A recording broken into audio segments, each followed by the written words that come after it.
ମମତାଙ୍କ ପରେ ଝଟକା ଦେଲେ ସୁଜିତ। ବିଜେଡି ଛାଡ଼ି ପଦ୍ମ ପାର୍ଟିରେ ସାମିଲ ହେଲେ।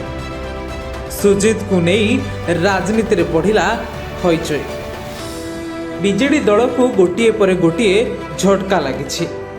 ମମତା ମହାନ୍ତଙ୍କ ରାସ୍ତା ଆପଣାଇଛନ୍ତି ସୁଜିତ କୁମାର।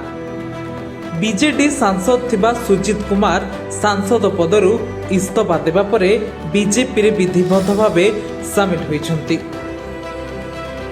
ତେବେ ସାଂସଦ ପଦରୁ ଇସ୍ତଫା ଦେବା ପରେ ତୁରନ୍ତ ବିଜେଡି ସୁପ୍ରିମୋ ତାଙ୍କୁ ଦଳରୁ ବହିଷ୍କାର କରିଛନ୍ତି।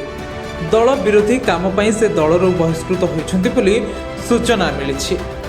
ଏପଟେ ଦଳରୁ ବହିଷ୍କାର ହେବା ପରେ ନୂଆଦିଲ୍ଲୀ ସ୍ଥିତ ବିଜେପି କାର୍ଯ୍ୟାଳୟରେ ପଦ୍ମ ଧରିଛନ୍ତି ସୁଜିତ, ଯାହାକୁ ନେଇ ଓଡ଼ିଶା ରାଜନୀତିରେ ହଇଚଇ ମାତିଛି।